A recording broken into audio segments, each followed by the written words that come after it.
Deməli, bugün birinci qrupla ikinci sınıf blok imtahanının suallarını izah edəcəyik. Birinci sualda bizdə bunun törəməsini istəyir. Deməli, yazırıq f(x) bərabərdir. 2-ni qarşıda saxlayıram. Kökdən törəmə alanda olur 1 bölünsün 2 vurulsun kök altda x çıx 2. Bir də vurulsun x çıx 2-nin törəməsi.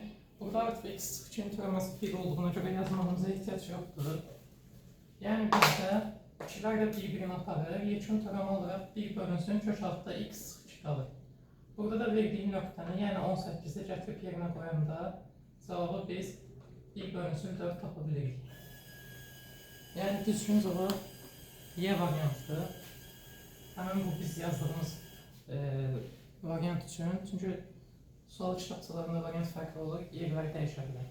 Üçüncü sualda isə bizdən bu funksiyanın ən böyük qiyməti ilə altdakı funksiyanın ən kiçik qiymətinin fərqini soruşur. Üstdəki funksiyanın ən böyük qiymətini tapmaq üçün biz bilirik ki, düstur belə idi, a kvadrat kök altda a kvadrat üstəgəl b kvadrat. A və b bizdə əmsallar idi. Gətirib yerinə qoyuram. 4 köksün kvadratı üstəgəl 1-in kvadratı, yəni 7. Üstdəkinin ən böyük qiyməti 7, ən kiçik qiyməti isə -7-dir.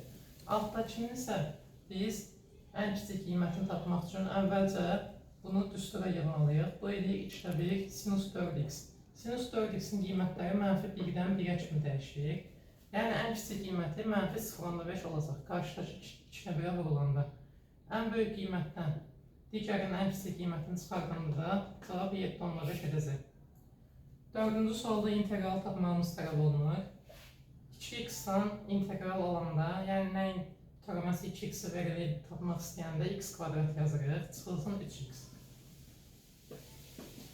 Daha sonra bu 3 və 1-i yerinə qoyuruq. 3-ün kvadratı çıx, 3 vur 3, çıxılsın 1-in kvadratı çıx, 3 vur 1. Bu isə 0 edilir, yekun cavab olaraq 2 qalır. İkinci sualda bizə px üstəgəl 1 çıx px bərabər x kvadrat üstəgəl 2x çıx 2 verir. P1 və P4-ün cəmi eşitsə P4-ü istəyir. Əvvəlcə x-in yerinə mən 1 qoyacağım. Onda olur P2 çıxılsın P1 bərabərdir. 1-i qoyanda hesablayıram 1 üstəgəl 2 çıxılsın 2. Yəni 1. Daha sonra x-in yerinə 2 qoyuram. P3 çıxılsın P2 bərabərdir 2-nin kvadratı 4 üstəgəl 4, 8, çıx 2, 6. X-in yerinə bu dəfə 3 qoyuram. 9 üstəgəl 6 edir 14. 9 üstəgəl 6, 15. 15-dən 2-nin çıxanda 13. Bu hissəni alt-alta toplayanda P2-lər gedir, P3-lər gedir. P4 çıx P1 tapıram ki 20 edirmiş. P4 çıx P1 20'dir. Cəmləri isə 2.